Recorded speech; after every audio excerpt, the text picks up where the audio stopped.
வணக்கம் நண்பர்களே. இலங்கை இங்கிலாந்து அணிகளுக்கு இடையிலான முதலாவது டெஸ்ட் போட்டி மான்செஸ்டர் ஓல்ட் ட்ராஃபர்ட் மைதானத்தில் இன்று முதல் நாள் ஆட்டம் போதிய வெளிச்சமின்மை காரணமாக பாதிக்கப்பட்டு நிறுத்தப்பட வேண்டிய நேரத்துக்கு முன்கூட்டியே நிறுத்தப்பட்டுகிறது. நாளைய தினம் இலங்கை நேரப்படி பிற்பகல் 3:30 இந்த போட்டி தொடரும் என்று அறிவிக்கப்பட்டுள்ளது. இந்த முதல் நாள் நிச்சயமாக இங்கிலாந்துக்குரியது. இலங்கை அணி நாணய சுழற்சியில் வென்றது. இந்த ஆடுகளத்தின் தன்மை பற்றி நேற்று நான் சொன்ன முன்னோட்டத்தை விட இரண்டாவதாக இருந்தது அந்த காணொலியில் சொல்லியிருந்தேன். நாணய சுழற்சியில் வெல்கின்ற அணிகள் முதலில் பந்து வீசினால் இந்த போட்டிகளில், இந்த ஆடுகளத்தின் போட்டிகளில் வெல்வது கிடையாது. எனவே இதன் அடிப்படையில் இப்படியும் துடுப்படுத்தாடத்தான் முடிவெடுப்பார்கள் என்று சொல்லியிருந்தேன். அதன் அடிப்படையில் இலங்கை சரியாக முடிவெடுத்தது போல தெரிகிறது இந்த ஆடுகளத்தின் தன்மைகளுக்கு அமைய அண்மை காலத்தில் நடைபெறும் விதமாக. ஆனால் நான் ஒரு விடயத்தை சொல்லியிருந்தேன். இலங்கையை முதலில் துடுப்படுத்தாடுவதும் கிட்டத்தட்ட ஒரு விஷ பரீட்சையாகத்தான் இருக்கும் என்று. காரணம், இலங்கையின் துடுப்பாட்ட வீரர்கள் எப்படியும் இப்படியான ஸ்விங்கிங் ஆடுகளங்களில், வேக பந்து வீச்சாளர்களுக்கு சாதகமான ஓரளவு காற்றிலே ஈரப்பதம் உள்ள ஆடுகளங்களில் முதலில் துடுப்படுத்தாடுவதற்கு சிரமத்தை எதிர்கொள்வார்கள் என்று. அதே போலவே நடந்தது. இலங்கை மீண்டும் வேக பந்து வீச்சுக்கு தடுமாறியது. ஆனால் தனஞ்செடி செல்வா ஒரு அணி தலைவருக்கே உரிய மிகச் சிறப்பான இன்னிங்ஸ் ஒன்றை ஆடியிருந்தார். மிலான் ரத்நாயக்க அறிமுக வீரர் அவரை பந்து வீச்சுக்காக கொண்டு வந்தது. சங்கக்காரவின் கையினால் தொப்பியை வாங்கினார் என்னவோ, மிக கலக்கலாக சங்கக்கார போலவே ஒரு இடதுகை துடுப்பாட்ட வீரராக கலக்கி பல்வேறு சாதனைகளை படைத்திருக்கின்றார். ஒரு சுருக்கமான விடயம், அவரது முதல் தர போட்டிகளில் கூட பெறாத அதிகூடிய ஓட்டு எண்ணிக்கையை இந்த டெஸ்ட் அறிமுகத்தின் இன்னிங்ஸின் போது பெற்றிருக்கிறார். எனவே மிலான் ரத்நாயக்கவினால் இலங்கையின் துடுப்பாட்டம் ஓரளவு காப்பாற்ற பெற்று ஒரு கட்டத்தில் 100 ஓட்டங்களை கூட இலங்கை அணி அடையமாகின்ற நிலையிலிருந்து இறுதியாக 236 ஓட்டங்களை எடுத்திருக்கிறது. ஆனால் இங்கிலாந்து விக்கெட் இழப்பில்லாமல் முதல் நாளை முடித்திருக்கிறது. எனவே இன்றைய நாள் இங்கிலாந்து காணும். நாளைய தினம் போட்டி எவ்வாறு நகரும், அதை இலங்கை அணி எவ்வாறு தன்னுடைய பந்து வீச்சாளர்கள் மூலமாக குறிப்பாக முதல் மணித்தியாலத்தை எடுத்துக்கொள்ளும் என்று விரிவாக பார்ப்போம். விவரமான செய்திகளுக்கு செல்வோம். பாகிஸ்தான் பங்களாதேஷ் அணிகளுக்கு இடையிலான போட்டியில் முதல் நாள் ஆட்டம் நிச்சயமாக பங்களாதேஷுக்குரியது. ஆனால் பாபர் அசாம் ஓட்டம் எதுவும் பெறாமல் ஆட்டமிழந்து தடுமாறிக் கொண்டிருந்த பாகிஸ்தான் அணியை உண்மையில் காப்பாற்றி இருக்கின்றார்கள் அவர்களது இளம் துடுப்பாட்ட வீரர்கள். பங்களாதேஷ் ஓரளவு மகிழ்ச்சி அடையலாம். ஆனால் பாகிஸ்தான் நாளைய தினம் இப்படியான துடுப்பாட்டத்தை வைத்துக் கொண்டு ஒரு மாதிரியாக சமாளித்து 300 ஓட்டங்களை அடைந்தால் நிச்சயமாக அது பங்களாதேஷுக்கு சிக்கலாக அமையும்.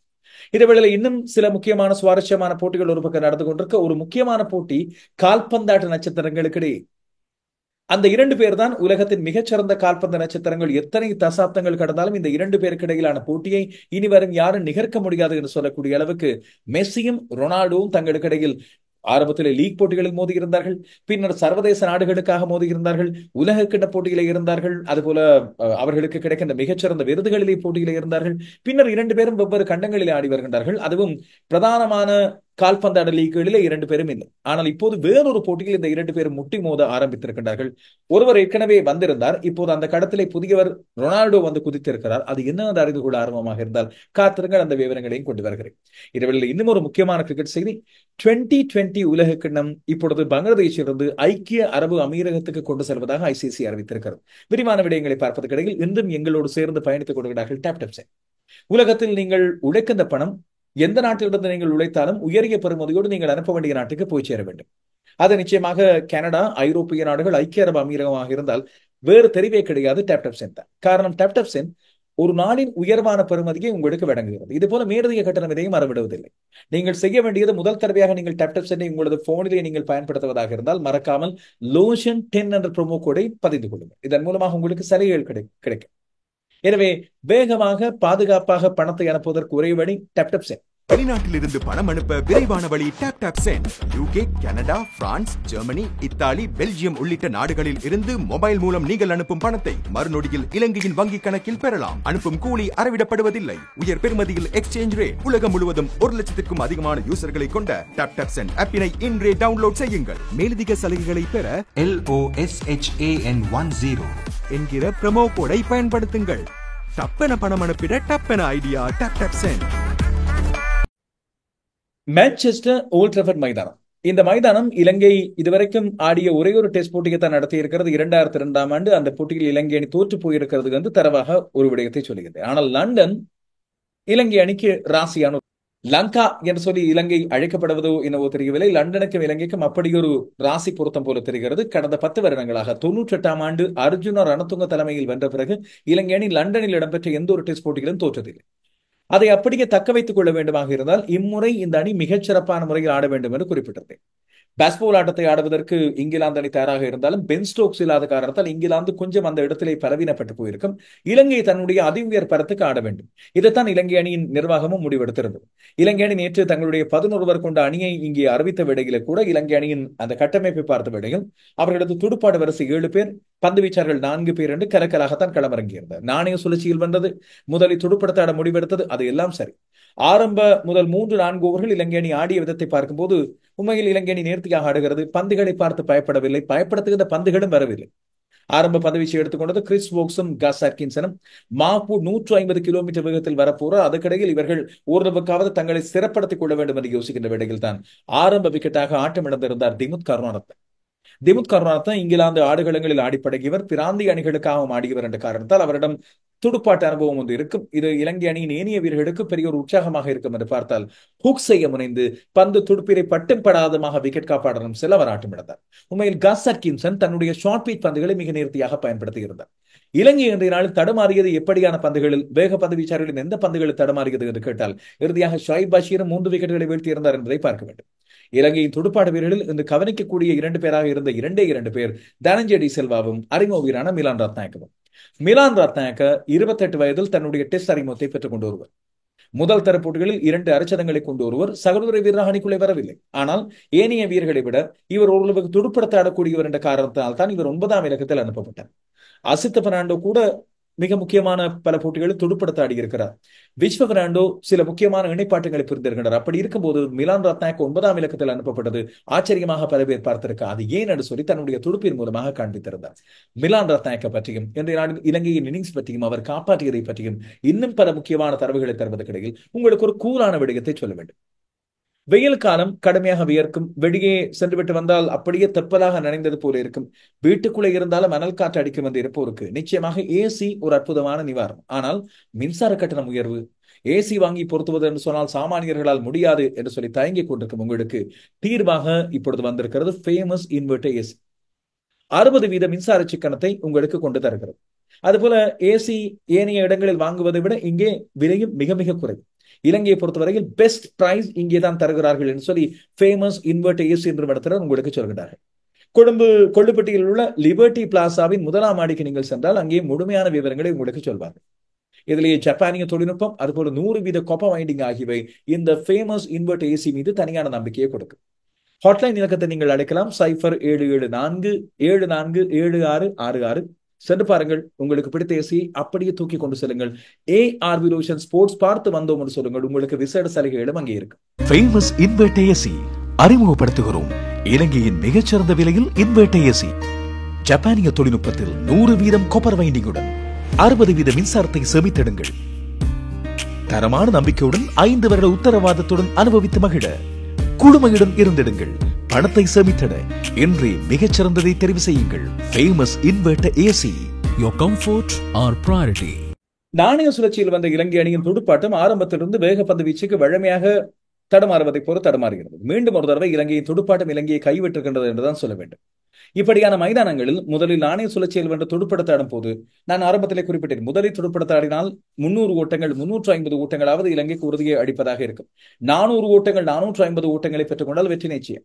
வடமையாக ஆஷஸில் ஆஸ்திரேலியா செய்வது, அதுபோல இங்கிலாந்து அணிக்கு எதிராக இங்கிலாந்து மைதானத்தில் அண்மை காலமாக வந்த அணிகள் செய்வதெல்லாம் அவ்வாறுதான். ஒன்று முதலில் துடுப்படுத்தாடி 400+ ஓட்டங்களை பெற வேண்டும். இல்லாவிட்டால் பந்து வீச்சை தெரிவு செய்து இங்கிலாந்து அணியை முதல் நாடிலே உருட்டி எடுக்க வேண்டும். இலங்கை இரண்டையும் செய்யவில்லை. 2 கிட்டான ஓட்டு எண்ணிக்கை எடுத்திருக்கிறது 236 ஓட்டங்கள். இது போதுமானதாக இருக்காது. சில விடைகளில் இங்கிலாந்து தன்னுடைய நிலைப்பாட்டை மிகச் சிறப்பான முறையில் துடுப்பாட்டத்தில் வெளிப்படுத்தினால் இன்னிங்ஸினால் கூட வெல்லக்கூடிய வாய்ப்பு இருக்கிறது என்பதுதான் இலங்கையின் தடுமாறுகின்ற துடுப்பாட்டம் சொல்கின்ற விடை. எனக்கு இந்த துடுப்பாட்டத்தின் மீது நம்பிக்கை இருக்கிறது. 7 துடுப்பாட்ட வீரர்கள் 2ஆம் இன்னிங்ஸில் சில விடைகளில் கை கொடுப்பார்கள். இலங்கை அணி இறுதியாக வந்த லீட்ஸ் போட்டியில் கூட ஆஞ்சலோ மேத்யூஸ் அப்போது தலைவராக 2014ஆம் ஆண்டு தன்னுடைய கடைநிலை துடுப்பாட்ட வீரர்களோடு ஆடி 160 ஓட்டங்களை பெற்றுத்தான் இலங்கைக்கு 100 ஓட்டங்களால் வெற்றியை பெற்றுக் கொடுத்தார். இலங்கை அணியால் முடியாத விடயம் எதுவும் கிடையாது. இதில் நிஷான் மதுஷ்க, திமுத் கருணாரத்ன, குசல் மெண்டிஸ், ஆஞ்சலோ மேத்யூஸ், தினேஷ் சந்திமால், தனஞ்சய டி சில்வா, கமிந்து மெண்டிஸ் என்ற முதல் 7 பேரில் குசல் மெண்டிஸை தவிர மற்ற அனைவருமே 40க்கு மேலே சராசரியை வைத்திருப்போம். குசல் மெண்டிஸ் கூட 36க்கு மேலே சராசரியை வைத்திருப்பவர். ஆனால் இன்று துடுப்பாட்டம் அப்படியே தடுமாறி போனது. திமுத் கருணாரத்ன ஆரம்பத்திலே ஆட்டமிழந்தார் 2 ஓட்டங்கள், நிஷான் மதுஷ்க 4 ஓட்டங்கள். அதை தொடர்ந்து வந்த ஆஞ்சலோ மேத்யூஸ் ஒரு அனுபவம் வாய்ந்த வீரர் LBW முறையில் ஆட்டமிழக்கிறார். கிறிஸ் வோக்ஸின் பந்து வீச்சில் பந்து எந்த பக்கம் ஸ்விங் ஆகிறது என்று தெரியாமல் அவர் நோ ஷாட்ஸ் ஆஃபர்ட், அதாவது துடுப்பை சரியான முறையில் பயன்படுத்தவில்லை, துடுப்பை விலக்கிக் கொண்டார். கால் காப்பிலே பந்துபட்டது. அதுக்கு பிறகு அவர் ரிவ்யூவுக்கு போனார். ஒரு துடுப்பாடு வீரர் அது ரிவ்யூ இருக்கின்ற காலத்தில் இல்லாத காலத்தில் எல்லாம் கிடையாது. பந்து எங்கே செல்கிறது, எப்படி செல்கிறது என்பதெல்லாம் கிடையாது. நோ ஷாட் ஆஃபர்ட் என்று சொல்லி வருகின்ற அந்த வேளையில் நிச்சயமாக நடுவர் துடுப்பாடு வீரருக்கு எதிராகத்தான் தீர்ப்பை வழங்குவார் என்பது சாதாரணமாக அனைவரும் அறிந்த விடயம். 5 பந்துகள் நின்று ஓட்டம் எதுவும் பெறாமல் ஆட்டமிழந்து போகின்றார் இலங்கையின் மிகச்சிறந்த இந்த 2 அணிகளில் ஜோ ரூட்டோடு சேர்த்து அனுபவம் வாய்ந்த துடுப்பாடு வீரர்.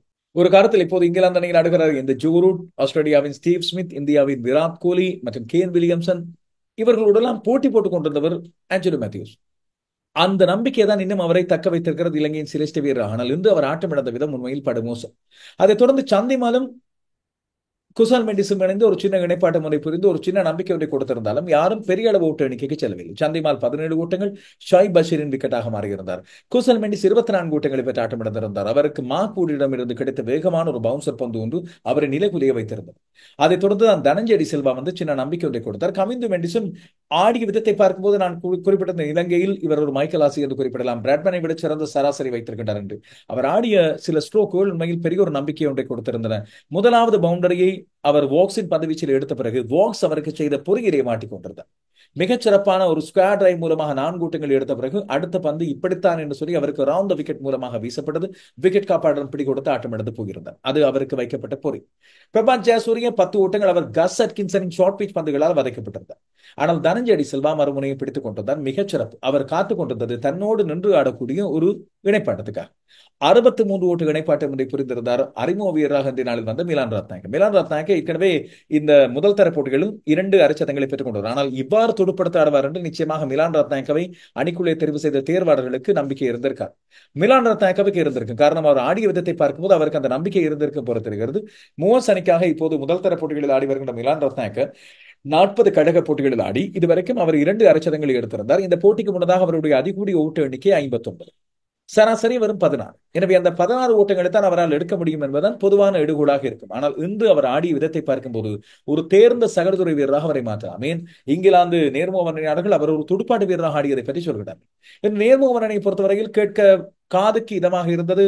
ஒரு பக்கம் சங்கக்கார இலங்கை அணியை பற்றி அழகாக சொல்கிறார். அளவுக்கு அதிகமாக எல்லாம் புகழ்ந்து சொல்லவில்லை. ஆனால் ஒன்று கமிந்து மெண்டிஸை பற்றியும் குசால் மெண்டிஸை பற்றியும் அவர் ஆரம்பத்திலே சொல்லிக் கொண்டிருக்கும் போதே விக்கெட்டுகள் பறிப்போகிறது. யாரையாவது பற்றி அவர் புகழ்ந்து சொல்ல ஆரம்பிக்க இவர்கள் அவரது பெயரை கெடுப்பது போல ஆட்டமிழந்து செல்கிறார். இதற்கிடையில் அவர் துடுப்பாட்ட பயிற்றுவிப்பாளரான தில்லின கந்தம்பி, சுழல் பந்து வீச்சு பயிற்றுவிப்பாளரான பியால் விஜயதுங் ஆகியோரை பற்றியெல்லாம் தன்னால் முடிந்தவரை நிறைய விடயங்களை சொல்கின்றார். ஆனால் இவர்கள் அதை காப்பாற்றிக் கொள்வதாக இல்லை. மிலான் ரத்நாயக்க என்று ஆடிய அந்த இன்னிங்ஸ் மிக முக்கியமானது. இலங்கையின் மிகச்சிறந்த ஒரு துடுப்பாட்ட வீரராக இருக்கின்ற தனஞ்செடி செல்வாவுக்கு தகுந்த நம்பிக்கை ஒன்றை கொடுத்து அவர் ஆடிய விதம் உண்மையில் பாராட்டக்கூடிய ஒன்று. இலங்கை இதனால் தான் ஓரளவுக்கு அவமானத்தை தாண்டி ஒரு நல்ல ஓட்டு எண்ணிக்கை எடுத்திருந்தது. ஆரம்பத்தில் 63 ஓட்டங்களை அணித்தலைவர் தனஞ்செடி செல்வாவோடு இணைந்து இணைப்பாட்டத்தை புரிந்த பிறகு தனஞ்செடி செல்வா ஆட்டம் இழக்கின்றார். 176 ஓட்டங்களுக்கு எட்டாத விக்கெட். தனஞ்சை உண்மையில் ஒரு சதத்தை அடித்து நின்று காட்டியிருக்க வேண்டும். கொஞ்சம் அவசரப்பட்டிருந்தார், வேகமாக அடிக்க முனைந்திருந்தாரோ தெரியவில்லை. லாரன்ஸிடம் பிடி கொடுத்து ஆட்டம் இழந்திருந்தார் ஷாயிப் பஷீரின் பந்து வீச்சில். ஷாயிப் பஷீர் ஒரு பக்கம் வேக பந்து வீச்சாளர்கள் விக்கெட்டுகளை எடுத்துக்கொண்டு அவர்களுக்கு சரியான ஒரு உதவி ஒன்றை கொடுக்கும் முகமாக ஒரு முனையில் ஓட்டங்களை கட்டுப்படுத்திக் கொண்டு சரியான இலக்கிலே பந்தை வீசிக் கொண்டிருந்தார். அவர் தொடர்ச்சியாக வீசுகின்ற ஒவ்வொரு பந்துகளும் அவருடைய பந்துகள் துடுப்பாடு வீரர்களை விட்டால் நீங்கள் ஆட்டம் இழப்பீர்கள் என்று எச்சரிக்கை விடுவதை போல இருந்தது. இதனால் தான் அவருக்கு அந்த பொறுமையோடு அந்த விக்கெட் கிடைத்திருந்தது. மிலான் ரத்நாயக்கவையும் இறுதியாக அவர் தான் ஆட்டம் இழக்க செய்தார். மிலான் அதுக்கு பிறகு நின்று புரிந்த இணைப்பாட்டத்தில் அவர் 50 ஓட்டு இணைப்பாட்ட முறை புரிந்திருந்தார் விஸ்வ பெர்னாண்டோடு. விஸ்வ பெர்னாண்டோ 62 பந்துகள் நின்று மிக பொறுமையாக ஆடி 13 ஓட்டங்கள். தேவையற்ற ஓட்டங்களை பெற முடியவில்லை. அதுபோல முடியுமானவரை தன்னுடைய துடுப்பாட்ட ஸ்ட்ரைக்கை வழங்கிக் கொண்டே இருந்தார் மறுபக்கம் ஆடிய இன்றைய நாளின் கதாநாயகனான மிலான் ரத்நாயக்கவுக்கு. மிலான் ரத்நாயக்க இன்று 72 ஓட்டங்களை எடுத்தார். 135 பந்துகளில் 2 ஓட்டங்களையும் எடுத்தார். அவர் அரைச்சதம் எடுத்தது ஷாயிப் பஷீரின் பந்து வீச்சில் 6 ஓட்டம் முறை விளாசி தள்ளி. எனவே அது ஒரு நேர்த்தியான இன்னிங்ஸாக அமைந்தது. இறுதியாக இலங்கை 236 ஓட்டங்களை எடுத்தது. விஸ்வ பெர்னாண்டோ என்று சொல்லும் போது உங்களுக்கெல்லாம் மறக்க முடியாது, எங்களுக்கெல்லாம் மறக்க முடியாத ஒரு இணைப்பாட்டத்தை புரிந்தவர். எனவே அவரால் துடுப்படுத்த ஆட முடியும். முக்கியமாக விக்கெட்டை இழக்காமல் ஒரு முனையில் நிற்க முடியும் என்பதுதான் அவரது பெரும்பெற. டேர்பன் டெஸ்ட் போட்டியில் குசல் ஜெனிபெர் அந்த வெற்றி ஓட்டங்களை எடுத்த வேளையில் அவரோடு சேர்ந்து விஸ்வ பெர்னாண்டோ புரிந்த இணைப்பாட்டம் யாருக்கு மறக்க முடியாது. எனவே அந்த விஸ்வ பெர்னாண்டோ தான் இன்றும் சரியான ஒரு இணைப்பாட்டம் ஒன்றை கொடுத்திருந்தார் மிலான் ரத்நாயக்கவுக்கு. இப்படி ஓரளவு நின்று ஆடக்கூடிய வீரர்கள், இலகுவாக விக்கெட்டுகளை பறிக்க முடியாத வீரர்களை துடுப்பாட்ட பயிற்சிகளை வழங்கி அவர்களை சரியான முறையில் நெறிப்படுத்த வேண்டும். இதுதான் இலங்கை கிரிக்கெட் செய்ய வேண்டிய மிக முக்கியமான விடயம். ஆள் அடையாளங்களை சரியான முறையில் அறிந்து கொண்டு அவர்களுக்கான வாய்ப்புகளை வழங்கி அவர்களை திடப்படுத்த வேண்டும், தயார்படுத்த வேண்டும். இப்பொழுது மிலான் ரத்நாயக்க இந்த இன்னிங்ஸுக்கு பிறகு கைவிடப்படுவாரோ தெரியவில்லை. ஏனைய நாடுகள் என்று சொன்னால் உடனடியாக அவருக்கு ஒரு துடுப்பாட்டு பயிற்சியாளர் அனுப்பித்து அவருக்கு நிறைய துடுப்பாட்டு ஆலோசனைகளை வழங்கி அவரை திடப்படுத்தி மனதுக்கு தைரியம் ஒன்றை கொடுத்து வேண்டும். அவரை துடுப்பாட்டத்தில் நம்பிக்கை வருமாறு செய்ய வேண்டும். இதில் இன்றைய நாளில் மிலான் ரத்நாயக்க பல சாதனைகளை புரிந்த ஒருவராக மாறினார். ஒன்று, அவர் பெற்றுக்கொண்ட இந்த 72 ஓட்டங்கள் மிக முக்கியமான ஒன்று. சங்கக்காரவின் கையினால் தலையில் தொப்பியை வாங்கியதோ என்னவோ அந்த சங்கக்காரவின் ராசி அவருக்கு தொற்றிக் கொண்டது போல தெரிகிறது. இன்று சங்கக்காரவை புகழ்ந்து தள்ளுகின்ற பல்வேறு விடயங்களை நான் இங்கே அவதானித்திருந்தேன். இலங்கை ரசிகர்களிடம் சங்கக்காரவை ஒரு கனவானாக அவர் இலங்கை அணியில் இல்லையே என்று சொல்லி கவலைப்படுகின்ற அளவுக்கு இருக்கின்றது என்ற துடுப்பாடம் அதைத்தான் மாற்றி இருக்கிறது. மிலான் ரத்னாகவின் விடயத்துக்கு வருவோம். அவர் புதிய சாதனைகளை படைத்திருக்கின்றார். ஒன்று, இதுவரைக்கும் டெஸ்ட் கிரிக்கெட் போட்டிகளில் அறிமுக வீரராக 9ஆம் இலக்கத்தில் அதிகூடிய ஓட்டங்களை பெற்றுக் கொண்டவராக இருந்த இந்தியாவின் பல்வீந்தர் சிங் சாந்துவின் 71 ஓட்ட சாதனையை முறியடித்திருக்கின்றார். இன்றைய நாளில் மிகச்சிறப்பாக ஆடிய மிலான் ரத்னாக. இந்தியாவின் 1983ஆம் ஆண்டு இந்தியா உலகக்கிண்ணம் வென்ற அணியிலும் இருந்த பல்வீந்தர் சந்து 1983ஆம் ஆண்டு தன்னுடைய டெஸ்ட் அறிமுகத்தை மேற்கொண்டிருந்தார் பாகிஸ்தானுக்கு எதிராக. அந்த போட்டி ஹைதராபாத், அதாவது பாகிஸ்தானின் ஹைதராபாத்தில் இடம்பெற்ற போட்டி. இந்தியா இன்னிங்ஸினால் தோற்று போயிருந்தது. அறிமுக வீரராக வந்த பல்வீந்தர் சந்துவுக்கு துடுப்படுத்த ஆட வேண்டிய நிர்பந்தம் ஏற்பட்டது. பாகிஸ்தான் 581 ஓட்டங்களை பெற்ற பிறகு இந்திய அணியை உருட்டி எடுத்தது. இந்தியா சார்பாக அப்போது இந்திய அணி தலைவர் சுனில் கவாஸ்கர், ஆனால் மற்ற எல்லோரும் தடமாறிய வேளையில் மொஹிந்த அமர்நாத் 61 ஓட்டங்களை எடுத்திருந்த நேரத்தில் 9ஆம் இலக்கத்தில் வந்த பல்வீந்தர் சந்து தான் 71 ஓட்டங்களை எடுத்து அந்த இன்னிங்ஸின் கூடிய ஓட்ட எண்ணிக்கையை பெற்றுக் கொண்டிருந்தார். 88 பந்துகளில் 71 ஓட்டங்களை எடுத்தார். கிட்டத்தட்ட இன்றைய நாளில் மிலான் ரத்னாக ஆடிய அந்த இன்னிங்ஸை போல அவருக்கு மொஹிந்தர் அமர்நாத்தோடு சேர்ந்து இணைப்பாட்ட முறை புரிந்து அங்கே 59 ஓட்ட இணைப்பாட்டம், அதைத் தொடர்ந்து 10ஆம் இலக்கத்தில் வந்த மனிந்தர் சிங்கோடு சேர்ந்து அவர் 53 ஓட்ட இணைப்பாட்டத்தை புரிந்து அணியை 189 ஓட்டங்கள் வரை கொண்டு சென்றிருந்தார். இந்தியா ஃபாலோவன் அடிப்படையில் 2ஆம் இன்னிங்ஸில் ஆடி 2ஆம் இன்னிங்ஸில் 273 ஓட்டங்களை பெற்றாலும் தோற்று போயிருந்தது. மொஹிந்தர் அமர்நாத் மீண்டும் ஒரு அரைச்சதம், சுனில் கவாஸ்கர் ஒரு அரைச்சதம். ஆனால் பல்வீந்தர் சந்து 2ஆம் இன்னிங்ஸில் 12 ஓட்டங்களை எடுத்தார். இலங்கை அணி அப்படி இன்னிங்ஸ் தோல்வி இன்றைய நாளில் அடையாது. ஆனால் 83ஆம் ஆண்டிலிருந்து 41 ஆண்டுகள் நிலைத்திருந்த சாதனையை இந்த முறியடித்து காண்பித்திருக்கின்றார் இந்த மிலான் ரத்னாக. மிலான் ரத்னாவை பொறுத்தவரையில் இந்த வேர்ல்ட் டெஸ்ட் சாம்பியன்ஷிப்பிலும் இதுவரைக்கும் ஒரு டெய்ல் என்ற ஒருவர் பெற்றுக்கொண்ட அதிகூடிய ஓட்ட எண்ணிக்கை ஒன்றை இங்கே பதிவு செய்திருக்கின்றார். அதுபோல இலங்கை சார்பாக ஒரு கடைநிலை துடுப்பாடு வீரர், இல்லாவிட்டால் 9ஆம் இலக்கத்திலிருந்து கடைநிலை துடுப்பாடு வீரர் தானே, அந்த 9ஆம் இலக்கத்திலிருந்து ஆடிய வீரர்களில் இல்லாவிட்டால் கடைநிலை துடுப்பாடு வீரர்களில் ஆசியாவுக்கு வெளியே அதிகூடிய ஓட்டத்தை பெற்றுக் கொண்டவராகவும் மிலான் ரத்னாக மாறி இருக்கிறார் என்பதை இங்கே பார்க்க வேண்டும். எனவே மிலான் ரத்னாக தான் இன்று இலங்கை அணியை காப்பாற்றியவர் என்று சொன்னால் மிக இல்லை. அந்த இடத்திலே தனஞ்சய டி சில்வா இன்னும் கொஞ்சம் பொறுப்புணர்ந்து 8ஆம் 9ஆம் இலக்க வீரர்கள் வருகின்றார்கள் என்றவுடன் அவர் அதிகமாக ஸ்ட்ரைக்கை எடுத்திருக்கலாம். ஆனால் பிரபாத் ஜெயசூரியவுக்கு நம்பி அதிகமான ஸ்ட்ரைக்கை கொடுத்தார். பிரபாத் ஜெயசூரிய தன்னை ஆட்டமிழக்க செய்ய எப்படியெல்லாம் முடியுமோ அப்படியெல்லாம் செய்து இறுதியாக ஆட்டமிழந்து போனார். அதில் ஒன்று கஸ் அட்கின்சனின் பந்து வீச்சில் அவர் ஆட்டமிழந்த அதே ஓவரில் 2 பந்துகளுக்கு முதல் ஒரு பவுன்சர் பந்து ஒன்று வீசப்பட்ட வேளையில் அதை தேவையில்லாமல் கடத்தடுப்பாளர் எங்கே இருக்கிறாரோ அந்த இடம் பார்த்து கிட்டத்தட்ட ஷோர்ட் தேர்ட் மேன் போல இல்லாவிட்டால் 2வது 3வது ஸ்லிப்பை போல இருந்த ஒரு வீரரிடம் பிடி கொடுத்திருந்தார். ஆனால் அந்த ஓவரில் 2க்கு மேற்பட்ட பவுன்சர் பந்துகள் வீசப்பட்டன என்ற அடிப்படையில் இவருக்கு வீசிய பந்து நோபோல் பந்து, அதாவது தோட்பட்டைக்கு மேலே வந்த பந்து என்று நோபோல் பந்து என்று அறிவிக்கப்பட்டு இவர் தப்பித்துக் கொண்டார். அதற்கு பிறகு வந்த 2வது பந்திலும் தேவையில்லாமல் அடிக்க முனைந்த வேளையில் அவரது கால் அங்கே இங்கே அசையவில்லை, பிடி கொடுத்து ஆட்டமிழந்தார். சரி, கடைநிலை துடுப்பாட்டு வீரர் தான். ஆனால் 8ஆம் இலக்க வீரரை எல்லாம் நாங்கள் அவ்வாறு சொல்வது கிடையாது. உங்களை நம்பி துடுப்படுத்தாட பொறுப்பு ஒன்று வழங்கப்படுகின்றது. உங்களை நம்பி மற்ற முனையிலே தலைவர் இருக்கிறார், அணி தலைவர் இருக்கிறார் என்று வரும்போது பொறுப்புணர்ந்து ஆட வேண்டியது மிக முக்கியம். அந்த இடத்திலே பிரபாத் ஜெயசூரிய தன்மேல் சுமத்தப்பட்ட பொறுப்பை தவிர்த்து விட்டார். ஆனால் மிலான் ரத்னாக ஆடிய விதம் உண்மையில் மிகச் சிறப்பு. தேநீர்பான இடைவேளையின் போது 8 விக்கெட்டுகளை இழந்து 178 ஓட்டங்களை எடுத்து இலங்கை அணி உள்ளே சென்ற வேளையில் எங்களுக்கு பெரிய நம்பிக்கை ஒன்றிருந்தது, இலங்கை அணி பெரிய அளவு ஓட்டங்களை கடக்கும். ஆனால் தேநீர்பான இடைவேளை வந்து முடிந்தவுடன் உடனடியாகவே ஆட்டமிழந்து போகின்றார் தனஞ்சய டி சில்வா. மேலதிகமாக 2 ஓட்டங்களை எடுத்திருந்த வேளை இன்று தனஞ்சய டி சில்வா ஒரு சதம் அடித்திருந்தால் அது தனிச்சிறப்பாக அமைந்திருக்கும். தனஞ்சய டி சில்வாவை பொறுத்தவரையில் அணி தலைவராக வந்த பிறகு அவர் கலந்து கொள்கின்ற 4வது போட்டி என்ற அடிப்படையில் அவர் மிகச் சிறப்பாக தான் தன்னை இப்போது வெளிப்படுத்தி வருகின்றார். குறிப்பாக இந்த பந்து வீச வேண்டி வந்தது, அதை பற்றி பல பேரும் கேட்கின்ற கேள்வி, என்னடா இது ஆரம்ப பந்து வீச்சை இந்த சுழல் பந்து வீச்சாளர்களோடு இலங்கை அணி ஆரம்பிக்க வேண்டி இருந்தது என்றால் போதிய அளவு வெளிச்சவின்மை அது ஒரு முக்கியமான விடயம். இதன் காரணமாக தான் இங்கிலாந்தும் இறுதி நேரத்தில் வேகப்பந்து வீச்சாளர்களை பயன்படுத்த அனுமதிக்கவில்லை நடுவர்கள். எனவே சுழல் பந்து வீச்சாளர்களை கொண்டு வருமாறு இங்கே சொல்லப்பட்டிருந்தது. அதைத்தான் இலங்கை அணியும் செய்ய வேண்டியிருந்தது. தனஞ்சய டி சில்வா அணி தலைவராக ஆரம்பித்த வேளையில் முதல் போட்டியில் ஓட்டம் எதுவும் பெறாமல் ஆப்கானிஸ்தானோடு ஆட்டமிழந்திருந்தார். நாங்கள் கூட வேடிக்கை சொல்லியிருந்தோம், ஆரம்பமே ஓட்டம் எதுவும் பெறாமலா என்று சொல்லி யோசித்திருந்தோம். ஆனால் அதைத் தொடர்ந்து பங்களாதேஷுக்கு எதிராக 2 சதங்கள், 102 மற்றும் 108 ஓட்டங்கள். அதைத் தொடர்ந்து பங்களாதேஷுக்கு எதிராக அது ஒரே போட்டியில் சிலட் மைதானத்தில் தொடர்ந்து சட்டோகிராமில் 70 ஓட்டங்கள் ஒன்று எடுத்து இன்று இங்கிலாந்தோடு 74 ஓட்டங்கள் என்று தலைவராக வந்த பிறகு துடுப்பாட்ட பொறுப்பை அதிகமாக தூக்கி சுமக்கிறார் தனஞ்சய டி சில்வா. அது சிறப்பு. ஆனால் இலங்கை அணி நேனிய துடுப்பாட வீரர்கள் சரியான முறையில் கை கொடுக்கவில்லை. இப்போது ஒன்றும் கெட்டு போகவில்லை. இந்த ஓட்ட எண்ணிக்கை போதாத 1ஆம் இன்னிங்ஸில் அது எல்லோருக்கும் தெரியும். ஆனால் இப்போது இலங்கை அணி செய்ய வேண்டியது இந்த ஓட்ட எண்ணிக்கையை வைத்துக் கொண்டு இங்கிலாந்தை முடியுமானவரை கட்டுப்படுத்த வேண்டும். இங்கிலாந்து நிச்சயமாக 236 ஓட்டங்களுக்கு மேலதிகமாக எடுக்க போகிறது என்று பல பேர் சொல்வார்கள். காரணம், இங்கிலாந்து இலங்கையை விட இந்த ஆடுகளத்தில் இப்படி இலங்கை அணி ஆடியதை ஓரளவு சிறப்பாக ஆடும் என்று பென் டக்கெட்டும் அதுபோல நீண்ட காலத்துக்கு பிறகு அணிக்குள்ளே வந்திருக்கின்ற 2 ஆண்டுகளுக்கு பிறகு அணிக்குள்ளே வந்திருக்கின்ற டான் லோரன்ஸும் நம்பிக்கையோடு ஆடுகின்றார். இலங்கையின் சுழல் பந்து வீச்சாளர்களையும் இங்கே ஆடியிருந்தார். எனவே அவர்கள் சரியான முறையில் ஆடி இலங்கை அணியை தாண்டி ஓட்டங்களை எடுத்தால் இலங்கை அணி செய்ய வேண்டியது முடியுமானவரை ஓட்டங்களை கட்டுப்படுத்தி அவர்களை ஆட்டமிழக்க செய்த பிறகு இலங்கை இரண்டாம் இன்னிங்ஸில் இப்போது ஆடியதைப் போல ஆடாமல் மிகச் சிறப்பான துடுப்பாட்டத்தை ஆட வேண்டும். மிலான் ரத்னாயக்க, பிரபாத் ஜெயசூரிய போன்றோரை நம்பியிருக்காமல் முதல் 7 பேரும் மிகச் சிறப்பான முறையில் ஆட வேண்டியது முக்கியம். அதை இலங்கை அணி செய்ய போகிறதா, செய்யுமா என்ற விடயம் தான் கவனிக்கக்கூடியது. இன்றைய நாளில் போதிய வெடிச்சமின்மை காரணமாக ஆட்டம் முற்கூட்டியே நிறுத்தப்பட்டிருந்தது. எனவே இன்றைய நாளில் வீசப்பட்ட ஓவர்களை நாங்கள் இங்கே அவதானித்து பார்த்தோம் சொன்னால், முதலில் இலங்கை அணி துடுப்படுத்தாடி 236 ஓட்டங்களுக்கு சகல விக்கெட்டுகளை இழந்தது. இங்கிலாந்து வீசிய 74 ஓவர்கள். இலங்கையின் 10ஆம் இலக்க துடுப்பாட்ட வீரர் விஸ்வ பெர்னாண்டோவின் இணைப்பாட்ட சாதனை பற்றி சொல்கிறது. டேர்பனில் வைத்து இலங்கை அணி வெற்றி பெற வேண்டிய ஒரு அடுத்தமான போட்டியில் குசல் பெர்ரா உலகத்தின் தலை சிறந்த டெஸ்ட் இன்னிங்ஸ் ஒன்றை ஆடியிருந்த வேளையில் 78 ஓட்ட முறியடிக்கப்படாத இணைப்பாட்டம் ஒன்றுக்கு உதவியிருந்தார் விஸ்வ பெர்னாண்டோ. இதுதான் உலகத்தில் துரத்தி அடித்து வெல்லப்பட்ட ஒரு போட்டியில் பெறப்பட்ட மிகச்சிறப்பான இணைப்பாட்டமாக கடைசி விக்கெட் இணைப்பாட்டமாக மாறியது. அப்போது கடைசி இலக்கம் இவர் 11ஆம் இலக்கத்தில் வந்து அவ்வளவு பொறுமையாக நின்று ஆடி இந்த இணைப்பாட்டத்தை புரிந்திருந்தார் என்று சொல்லும் போது அது உண்மையில் மிகச்சிறப்பான முறையில் கொண்டாடக்கூடிய ஒன்று. அதுக்கு முதல் இருந்த இன்சாமா முல்லாக், முஷ்டாக் அஹமட் ஆகியோர் பெற்றுக்கொண்ட 57 ஓட்டங்களை தாண்டி இருந்தார்கள். முறியடிக்கப்படாத மிகச்சிறப்பான 78 ஓட்ட இணைப்பாட்டம் மூலமாக ஒரு விக்கெட்டினால் இலங்கை அணி வெல்வதற்கு அந்த இணைப்பாட்டம் உதவி இருந்தது. இலங்கை 304 ஓட்டங்களை துரத்தி இருந்தது. எனவே இன்றும் அவ்வாறுதான் அவர் மிலான் ரத்னாயக்கவுக்கு உதவி இருந்தார். இறுதியாக ரன் அவுட் முறை மூலமாக ஆட்டமிழந்தது உண்மையில் பரிதாபம். விஸ்வ பெர்னாண்டோவை பொறுத்தவரையில் அப்படி பொறுமையான இன்னிங்ஸ் ஆடக்கூடிய ஒருவர். அவரை சரியான முறையில் இலங்கை அணி கையாட வேண்டும் என்பதை தான் நாங்கள் இப்போது இங்கே சொல்ல வேண்டியிருக்கிறது. இங்கிலாந்து அணியின் பந்து வீச்சில் கிறிஸ் வோக்ஸ் 32 ஓட்டங்களுக்கு 3 விக்கெட்டுகள், அட்கின்சன் 48 ஓட்டங்களுக்கு 2 விக்கெட்டுகள், 2 பேரும் கலக்கி இருந்தார்கள். மேத்யூ போர்ட்ஸ் எதிர்பார்த்ததை கொடுக்கவில்லை. 9 ஓவர்களில் 48 ஓட்டங்களை கொடுத்தார். மார்க்வுடின் வேகம் கொஞ்சம் தடமாற வைத்திருந்தார். ஆனால் ஒரு விக்கெட் தான் அவருக்கு கிடைத்தது. ஷாயிப் பஷீர் 55 ஓட்டங்களுக்கு 3 விக்கெட்டுகள். ஷாயிப் பஷீரிடமிருந்து அவர் வீசிய பந்து வீச்சிலிருந்து பிரபாத் ஜெயசூரிய நிச்சயமாக நிறைய விடயங்களை கற்றுக்கொள்ள வேண்டும். கமிந்து மெண்டிஸும் அதே போன்ற இலக்குகளை நோக்கிய பந்து வீச்சை சரியான முறையில் வீச வேண்டும். கடத்தரப்பு வியூகங்களும் மிக பிரதானமானதாக இருக்கும்.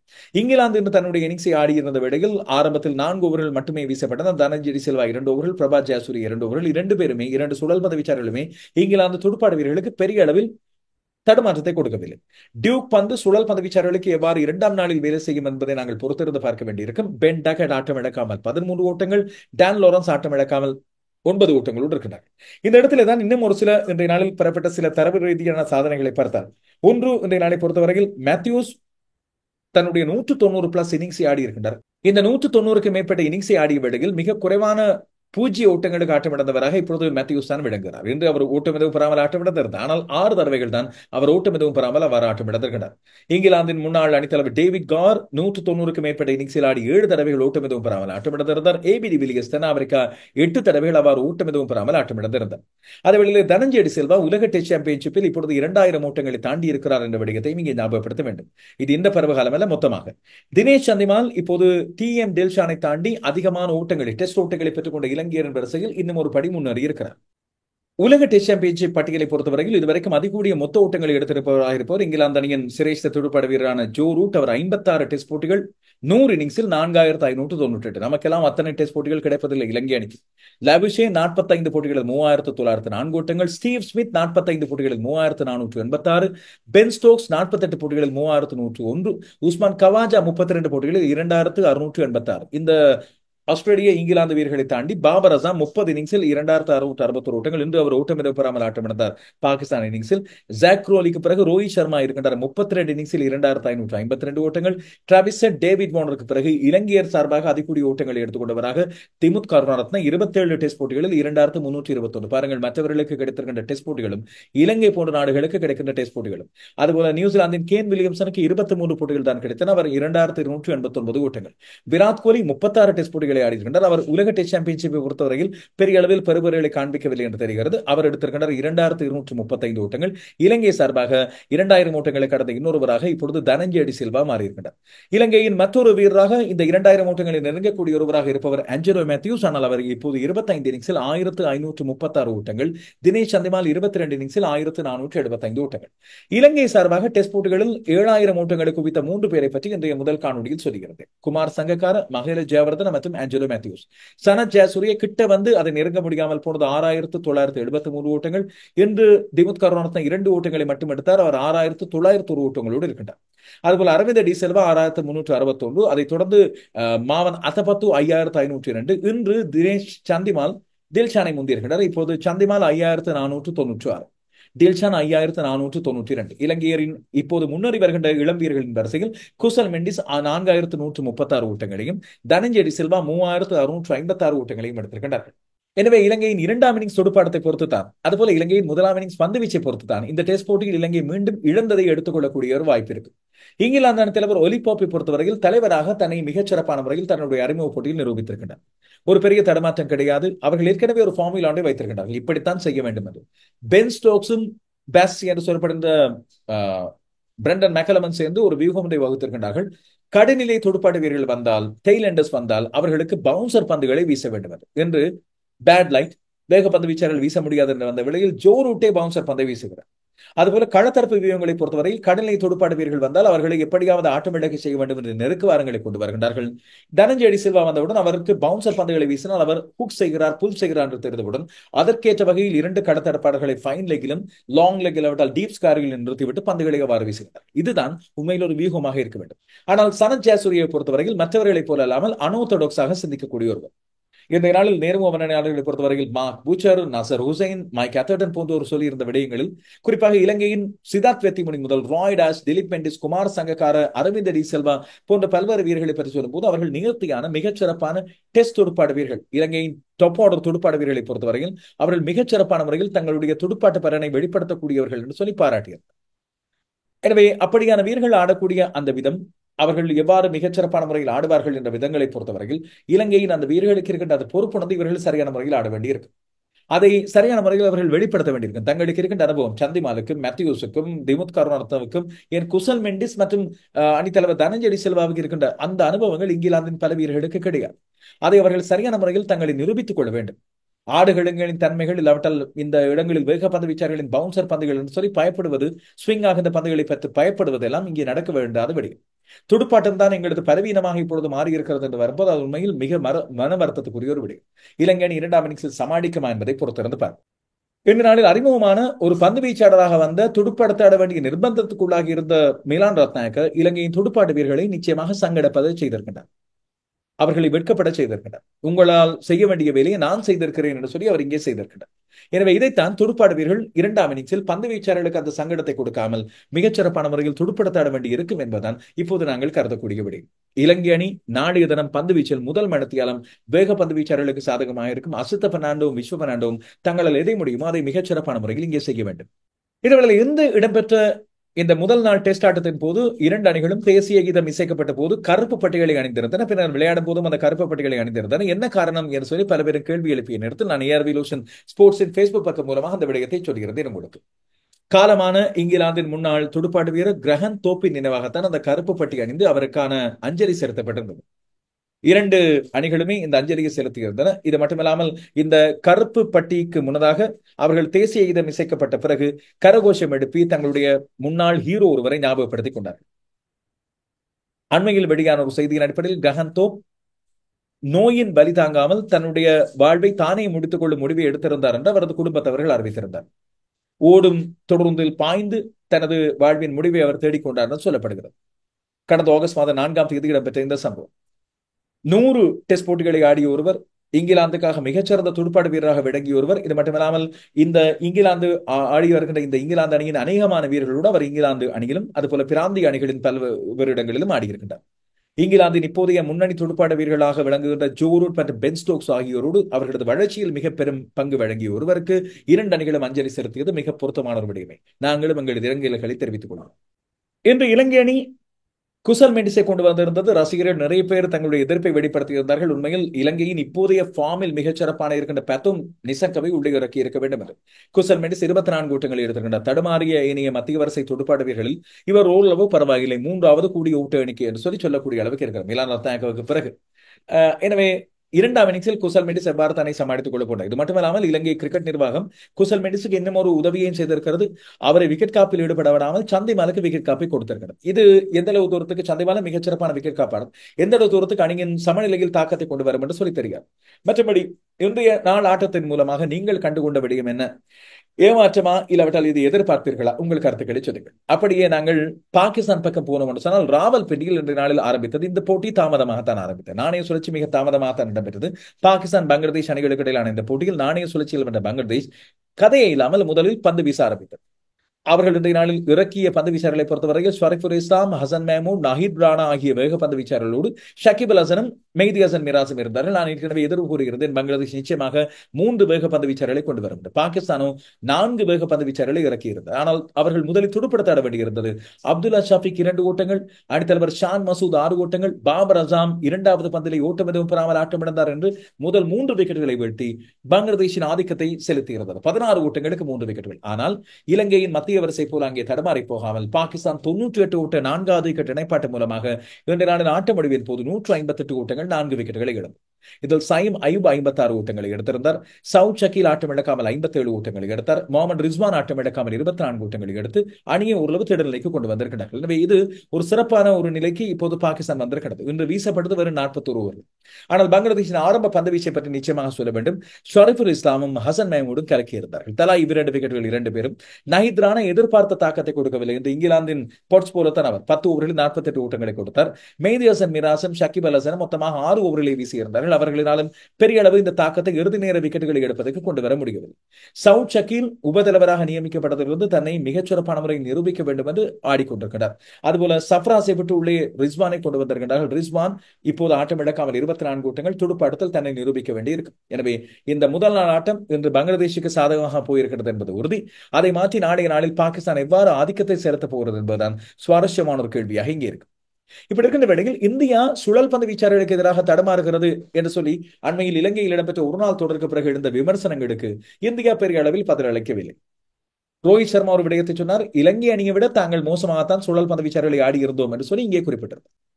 இலங்கை அணி சிறப்பான முறையில் சுழல் பந்து வீச்சாளர்களை கையாண்டது. இதற்கு பதிலளித்து இந்திய அணியை சுழல் பந்து வீச்சாளர்களுக்கு எதிராக சிறப்பாக ஆடுகின்ற அணியாக மீண்டும் கட்டியெழுப்புவது தன்னுடைய பொறுப்பு என்று சொல்லி சொல்கின்றார்.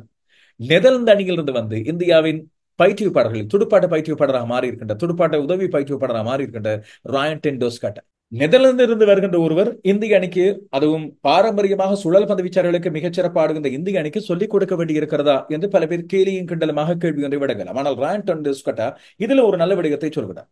இந்திய அணி இலங்கைக்கு எதிராக ஒரு நாள் தொடரில் 30 விக்கெட்டுகளில் 27 விக்கெட்டுகளை சுழல் பந்து வீச்சாளர்களுக்கு இழந்தது என்று சொல்லப்படுகிறது. ஆனால் இந்தியா அண்மை காலமாக உலகத்தின் மிக பெரும் சவாலாக இருந்த நியூசிலாந்து, இங்கிலாந்து, ஆஸ்திரேலியா போன்ற அணிகளுக்கு எதிராக அந்தந்த மைதானங்களில் சிறப்பாக ஆட புறப்படுகின்றார்கள். எனவே மீண்டும் சுழல் பந்து வீச்சாளர்களுக்கு எதிராக சிறப்பாக ஆடுவது அப்படி ஒன்றும் சிரமமான விடயம் கிடையாது. தாங்கள் அதை சரியான முறையில் செப்பனிடலாம் என்று சொல்லி ஒரு நம்பிக்கை தெரிவிக்கின்றனர்.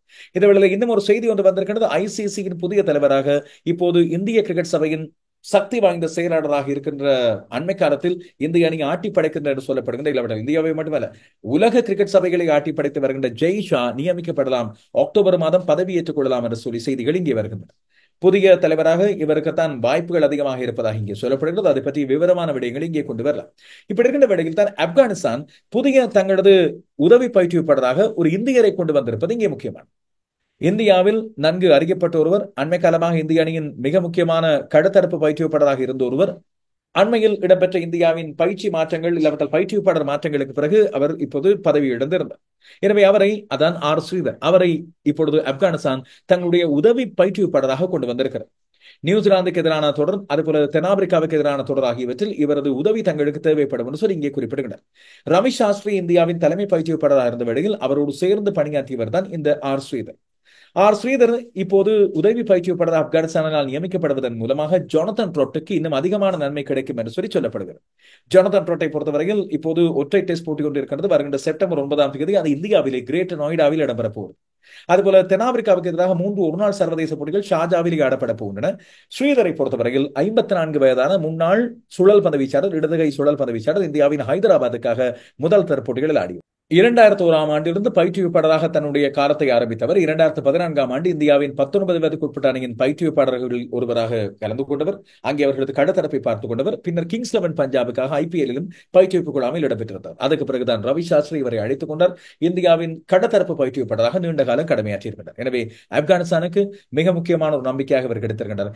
இவரை போல தேடி எடுத்து சில பயிற்றுவிப்பாளர்களை கொண்டு வருகின்ற நடைமுறையை ஆப்கானிஸ்தான் போன்ற வளர்ந்து வருகின்ற அணிகள் செய்கின்ற அளவுக்கு ஏன் இலங்கை அணி செய்வதில்லை என்பதுதான் பெரிய ஒரு கேள்வி. இதேவேளை மும்பையின் மிக முக்கியமான பிரமுறையில் ஒருவராக விளங்கியவர் லக்னோ சூப்பர் ஜாயன்ஸின் மென்டராக செல்ல போகிறார் என்று சொல்லி ஒரு செய்தி வருகிறது. ஜஹீர் கான். ஜஹீர் கானை பொறுத்தவரையில் இப்பொழுது மும்பையின் கிரிக்கெட் நிர்வாகத்தின் மிக முக்கியமான ஒருவராக இருந்தார். அண்மை காலம் வரை அவர் மும்பை இந்தியன்ஸின் உலகளாவிய ரீதியிலான கிரிக்கெட் இயக்கங்களை பார்த்துக் கொள்பவராக மஹேல ஜெயவர்தன இருக்க, அவர்களது உலக பூகோளவியல் ரீதியிலான கிரிக்கெட்டின் முன்னேற்றங்களின் தலைவராக இல்லாவிட்டால் பொறுப்பாளராக இருந்தவர் ஜஹீர் கான். அவர் 2018 22ஆம் ஆண்டு வரை அங்கே மும்பை இந்தியன்ஸின் கிரிக்கெட் நிர்வாகியாக பணிப்பாளராக இருந்திருந்தார்.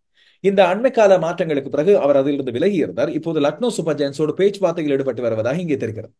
கௌதம் கம்பீர் லக்னோ சூப்பர் ஜெயன்ஸின் மென்டராக அண்மை காலம் வரை கடமையாற்றியவர். பின்னர் அவர் கொல்கத்தா நைட் ரைடர்ஸுக்கு போயிருந்தார் அண்மையில். இதன் அடிப்படையில் தான் அந்த இடம் வெற்றிடமாக போக லக்னோ சூப்பர் ஜெயன்ஸோடு ஜாகிர் கான் இணைந்து கொள்ளலாம் என்று சொல்லி பேச்சுக்கள் அடிப்பட ஆரம்பித்திருக்கின்றன. அதே போல இன்னும் ஒரு மாற்றத்தை பற்றிய ஒரு செய்தியும் மிக முக்கியமான மகளிர் T20 உலக கிண்ணம் பங்களாதேஷில் நடத்தப்படாது என்பது நாம் அனைவரும் அறிந்தது. பங்களாதேஷில் நிலை வருகின்ற அரசியல் சிரமற்ற சூழ்நிலை காரணமாக இது மாற்றப்படும் என்று சொல்லி செய்திகள் இங்கே வெளியான நிலையில் இந்த விடயம் ICC-யினால் உறுதிப்படுத்தப்படுகிறது. இது ஐக்கிய அரபு அமீரகத்தில் இடம்பெறும் என்று சொல்லி அறிவிக்கப்படுகிறது. ஆனால் இதை நடத்துகின்ற நாடாக ஹோஸ்டிங் உரிமையானது பங்களாதேஷுக்கே தொடர்ந்து இருக்கும் என்று சொல்லப்படுகிறது. உங்களுக்கு ஞாபகம் இருக்கலாம், ஆசிய கிண்ண போட்டிகள் கடந்த முறை இலங்கையிலே நடத்தப்பட்டிருந்தாலும் கூட அதை நடத்துகின்ற முழுமையான பொறுப்பு வழங்கப்பட்டிருந்தது பாகிஸ்தானுக்கு. பாகிஸ்தான் தான் ஹோஸ்டாக போட்டிகளை நடத்துகின்ற நாடாக அந்த ஒழுங்கமைப்புகளை பாகிஸ்தான் கிரிக்கெட் சபை பார்த்துக்கொள்ளும். இதே போலத்தான் இம்முறை மகளிர் T20 உலக கிண்ணமும் ஐக்கிய அரபு அமீரகத்திலே நடைபெற்றாலும் அதை பங்களாதேஷ் தான் நடத்துகின்ற பொறுப்பை எடுத்துக்கொள்ளும் என்று சொல்லி ICC அறிவித்திருப்பது மிக முக்கியமான ஒன்று. ஆனால் போட்டிகள் நடந்தால் சரி என்றுதான் நாங்கள் அனைவரும் எதிர்பார்த்திருக்கின்றோம். வருகின்ற அக்டோபர் மாதம் இந்த போட்டிகள் இடம்பெற இருக்கிறது. இப்போது அந்த கால்பந்து போட்டிகள் இருக்கும். இப்போது கால்பந்து பருவகாலம் ஆரம்பித்திருக்கிறது. இந்த கால்பந்தாட்ட போட்டிகளை பொறுத்தவரையில், கழக மட்ட போட்டிகளை பொறுத்தவரையில் அநேகமானோர் இங்கிலீஷ் பிரீமியர் லீகிலும் அதுபோல ஸ்பெயினின் லா லீகா போட்டிகளிலும் தான் கூடிய கவனத்தை செலுத்துவார்கள். ஆனால் ரொனால்டோ ரசிகர்களை பொறுத்தவரையில் அவர்களுக்கு நிச்சயமாக சவுதி அரேபிய ப்ரோ லீகின் மீது தீவிரமான கவனம் இருக்கும்.